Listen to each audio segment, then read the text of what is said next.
10 minute എടുക്കും. അപ്പൊ അത്ര നേരം ഞാൻ വെയിറ്റ് ചെയ്യണമല്ലോ.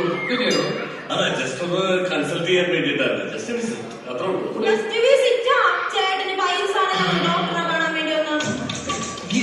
ആളുകളോടൊക്കെ പൈസ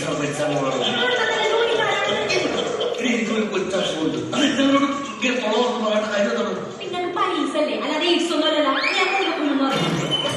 പിന്നെ നാഷണൽ പോകാനെടുത്ത് പോയി ഒന്ന് പോയിക്കൂടെ? പിന്നെ ഞാൻ എല്ലാ കുട്ടിയല്ലേ എന്നെ നോക്കി നിൽക്കാനായിട്ട്. ഇത് എന്തിനാണ് നിങ്ങളിങ്ങനെ ടെൻഷൻ ആവുന്നത്? ഇത് 80% പേർക്കുള്ള അസുഖമാണ് പൈസ. ഇത് നിങ്ങളെ ഇന്ന് വിഷയം ഉണ്ടാക്കേണ്ട കാര്യമൊന്നുമില്ല. ഇത് പാരമ്പര്യ അസുഖമാണ്. നിങ്ങൾ അച്ഛനും അമ്മയ്ക്ക് ആർക്കെയുണ്ടോ? എനിക്ക് അച്ഛനൊക്കെ ഇല്ല. വിത്തിട്ട് മുളച്ചോന്നാണ് ഞാൻ. അല്ല, എന്റെ പേപ്പറൊക്കെ വെട്ടിയെടുത്തത്. ഇത് ഇത്ര പ്രശ്നമുള്ള അസുഖമല്ല. എന്താണ് വിഷയം? ഇങ്ങനെ ടെൻഷൻ ആയിട്ട് ഞാനൊരു ബിസിനസ് മാനാണ്. എനിക്ക് മറ്റുള്ളവരുടെ മുമ്പിലേ എനിക്ക് പൈസ ഉണ്ടെന്ന് പറയാൻ എനിക്കൊരു ബുദ്ധിമുട്ടുണ്ട്. നീ പെണ്ണുമ്പിളായിട്ട് നടക്കണം. ഒന്നും പറയണ്ട, ഭയങ്കര ശല്യമാണ് അവിടെ.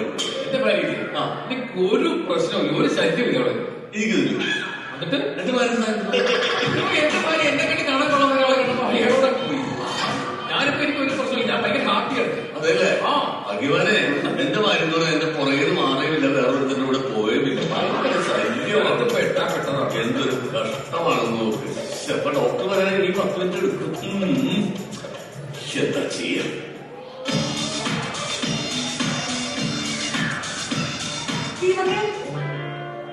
നിൻസി,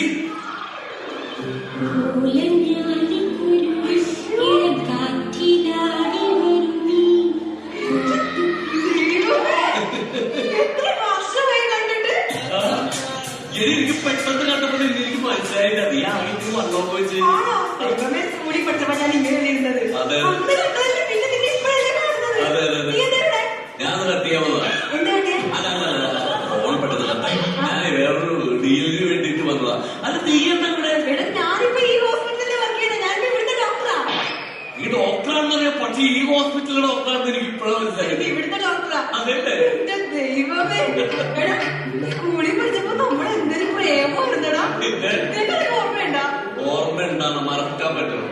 ഇനി ഞാൻ പറ്റപ്പെടട്ടെ, ഇപ്പോഴും എന്റെ മനസ്സിൽ ഈ മാത്രമേ ഉള്ളൂ. എന്താ പറയാ, നാട്ടിലുണ്ടാന്ന് നോക്കിയതോ? ദൈവമേ, അന്ന് എത്ര നാൾ നീ എന്റെ പുറകെ നടന്നിട്ടാ ഞാൻ നിന്നെ ഇഷ്ടമാണെന്ന് പറഞ്ഞത്.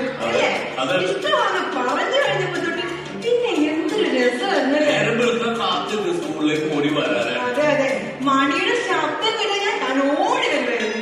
നിനക്ക് മണിയനുമായിട്ടുള്ള എന്തുകൊണ്ടായിരുന്നു? ഏത് മണി? സംശയം ഉണ്ടായിരുന്നു. ഏത് മണിയായിരുന്നു? മണിയൻ കേസ്. അവന്റെ ശബ്ദം കേട്ടിട്ട് ഓടി വരുന്നു. മണിയിൽ മണി ബെല്ലടിക്കുമ്പോഴേക്ക് ഞാൻ ഓടി വരുമായിരുന്നു നിന്നെ കാണാനായിട്ട്. ലവ് ലെറ്റർ തരാൻ വേണ്ടി ഞാനൊരു വരവ് വന്നപ്പോ ടീച്ചറിന്റെ എനിക്ക് ഓർമ്മയുണ്ട്, മറ്റേ മലയാള ടീച്ചർ പിടിച്ചതല്ലേ, ഉഷ ടീച്ചർ. എന്റെ പൊന്നെ, എന്നിട്ട് ആ ടീച്ചർ തന്നെ എന്തോരം തല്ലിയല്ലേ. ശരിക്കും പറഞ്ഞ ആ ടീച്ചർ നിന്നോട് ഇത്തിരി കുശുമ്പായിരുന്നു. കുശുമ്പോട്ടൊന്നുമല്ല, ടീച്ചർ ആ ലവ് ലെറ്റർ വായിച്ചു നോക്കി. എന്നിട്ട് പറഞ്ഞ് ഞാൻ എന്തിനാണോ നിന്നെയൊക്കെ മലയാളം പഠിപ്പിച്ചെടുത്തിട്ടായിരുന്നു. അയ്യോ, എന്നെ നിന്നെ കാണാൻ പറ്റിയത്. എന്തായാലും ഞാൻ പ്രേമിച്ച പെണ്ണ് ഡോക്ടറായതാ എനിക്ക് സന്തോഷം. ശരി, നീ പ്രേമിച്ചപ്പെട്ട് ഡോക്ടറായി, എന്റെ പുറകെ നടന്ന നീ എന്തായി? ഒന്നും ആയില്ല.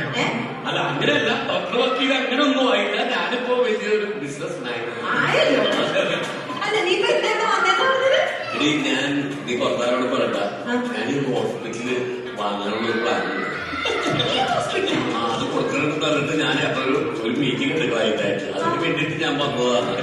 എന്റെ ദൈവമേ, നീ എങ്ങാണ്ട് ഈ ഹോസ്പിറ്റൽ വാങ്ങിച്ച ഞാൻ പിന്നെ നിന്റെ തൊഴിലാളിയാ. കാര്യം പറഞ്ഞേക്കാം, നീ എന്നെ മുതലാളിക്കായിരിക്കും, പക്ഷെ ഞാൻ നിന്നെ മുതലാളിന്നൊന്നും വിളിക്കൂല. ഞാൻ ദീപക്കേട്ട് വിളിക്കും. നീ എന്നെ ദീപക്കേട്ട് വിളിച്ചാൽ മതി. നിന്റെ പഴയ ദീപക്ക് തന്നെയാണ് ഞാൻ. കേട്ടില്ല, ഞാനൊന്ന് റൗണ്ട്സിന് പോയിട്ട് വരാം. നീ ഉണ്ടാവില്ല. മീറ്റിംഗ് ആണല്ലോ. ശരി ശരി. പരിപാടി അതെ, ഇപ്പൊ പോയ ഡോക്ടർ എന്തിന്റെ ഡോക്ടർ? ഇവിടുത്തെ ഡോക്ടർ. അത് എന്തിന്റെ ഡോക്ടറാ? പൈസന്റെ മെയിൻ ഡോക്ടറാണ്. ഈ ഡോക്ടർ വന്നേ പിന്നാണ് പൈസക്ക് വേണ്ടി ഇത്രയും ആൾക്കാർ ഇവിടെ കേൾക്കാൻ തുടങ്ങി. അല്ല, എന്റെ അസുഖമൊക്കെ പൈസക്ക് പുള്ളിക്കാരിയാണ് നോക്കണത്. അവരാണ് നോക്കുന്നത്. ഒന്നുകൊണ്ടും പേടിക്കണ്ട. പൂ പറിക്കുന്നില്ല, മാത്രമേ പുള്ളിക്കാരി ഉണ്ടായെന്ന് പറഞ്ഞാൽ സമ്മതിക്കില്ല. അതിന് ഒരു പ്രശ്നമില്ല. അവര് ഭയങ്കര എക്സ്പീരിയൻസ് ആണ് ഡോക്ടറാണ്. ഇത് ശരിയാവൂല. ഇങ്ങനെയുണ്ടോ മനുഷ്യന്? ചേച്ചി എവിടെ പോയതാ? അയ്യോ, ഞാൻ അവിടെ പോയി. പുള്ളിപ്പോയതാ, നിങ്ങളോട് പോയതാ? ഞാനേ ആ റേഷൻ കാർഡിന്റെ കോപ്പി കൊടുക്കണമെന്ന് പറഞ്ഞാൽ പെണ്ണ് അന്നാലേ ഇവിടുന്ന് മുട്ടയും പാലും ബ്രെഡൊക്കെ ഫ്രീ ആയിട്ട് കിട്ടുള്ളൂ. പുള്ളി ബിസിനസ്സുകാരനല്ലേ? ആര്? ചേട്ടൻ അത്ത ചിട്ടിയാണുള്ളത്. ഞാൻ വേറെ പണിക്ക് പോണോണ്ടൊക്കെയാണ് ജീവിക്കുന്നത്. അത്ത ചിട്ടിയുടെ കാര്യമാണ് ബിസിനസ് എന്ന് പറഞ്ഞത്. പിന്നല്ലാണ്ട് പോണം. കൊല്ലം അല്ല, ഇത് ഈ ഹോസ്പിറ്റലിൽ വിലയൊക്കെ പറഞ്ഞത്. ഈ ആശുപത്രി മേടിക്കാൻ പോണെന്ന് ആശുപത്രി മേടിക്കാൻ പോകുന്നു. കിടക്കാനൊരു ബെഡ് അന്വേഷിച്ചാണ് ഞാൻ ഈ നടപ്പൊക്കെ നടന്നിട്ട്. കൂളിംഗ് ഗ്ലാസ് പിടിച്ചിട്ടാണോ നടക്കുന്നത്? അതെന്താണെന്നറിയാമോ? കൂളിംഗ് ഗ്ലാസ് ഒന്നും അല്ല അത്. അത് ഞങ്ങളുടെ അപ്പുറത്തെ വീട്ടിലെ ചേട്ടൻ തിമിരത്തിന് ഓപ്പറേഷൻ കഴിഞ്ഞിട്ട് വെച്ച ഗ്ലാസ് ആണ്. മേടിച്ചോണ്ട് പോയതാ. ചെല്ലുമ്പോ തന്നെ തിരിച്ചു കൊടുക്കണം. അതെ, 3 കോടി വാങ്ങി പോയിട്ട് പിന്നെ അതിന്റെ പണ്ടെടുത്ത് കൊണ്ട് ചെയ്തില്ല. നമ്മളൊരു ബിസിനസ് ചെയ്യുന്ന ഒരു സ്ഥാപനം തട്ടിക്കൊണ്ട് പോവാണ്. അപ്പൊ നമുക്ക് പിടിച്ചു നിൽക്കണ്ടേ? 3 കോടിയുടെ കാര്യമൊക്കെ പറഞ്ഞു. അത് ലോട്ടറി കച്ചവടത്തിന് പോകാറുണ്ട് ഇടയ്ക്ക്. അതെ, ഒരു പേഷ്യന്റ് കൂടെ ഉണ്ടെന്ന് പറഞ്ഞില്ലേ? ഒരു പേഷ്യന്റ് നോക്കാം. കണ്ടില്ലല്ലോ. പെട്ടെന്ന് വിളിക്കും, പെട്ടെന്ന് വിളിക്കും. എനിക്ക് അയാളെ കൂടെ നോക്കിയിട്ട് വേണം ഇറങ്ങാനായിട്ട്. ചേട്ടാ ഒന്ന് മതി, ഡോക്ടർ വന്നു. ശരി, ഞാൻ വിളിക്കാം. ഓക്കെ. ദീപക്ക് നീ ഇന്നലെ ക്ലൈന്റിനെ കണ്ടില്ലേ? ആ ക്ലൈന്റിന് കയറുന്ന ടൈം പോകുന്നോ? ആണോ? നിങ്ങൾ വിളിക്കും. നിങ്ങളുടെ ഹസ്ബൻഡ് ആണോ? വിളിക്കുവാണ്. എന്റെ കെട്ടിയവനാണ് ഡോക്ടർ. ഇത് ദീപക്ക്, നിനക്കാണോ പ്രശ്നം? എനിക്കെന്ത് പ്രശ്നം? എനിക്കൊരു പ്രശ്നമില്ല. ഒരു പ്രശ്നമില്ലെന്നോ? എന്റെ ഡോക്ടർ ഈ അമ്മ ബാലൻസാണ്. നിനക്കാണോ പ്രശ്നം? സത്യം പറ. എനിക്കൊരു പ്രശ്നമില്ല. I am perfectly alright.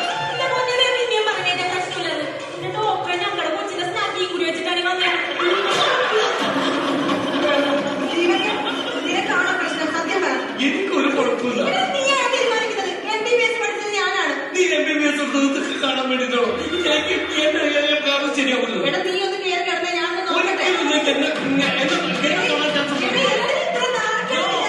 Doctor എങ്ങനെയെങ്കിലും ഒന്ന് മാറ്റിയെടുക്കുന്നേ. ബാത്റൂമിൽ കയറി മാവിട്ടാണ് ഡോക്ടറെ.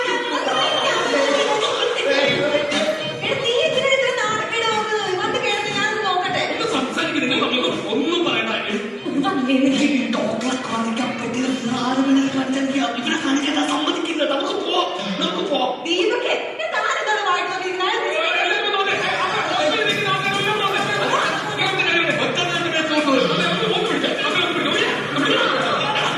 ഒന്ന് പിടിച്ചേ.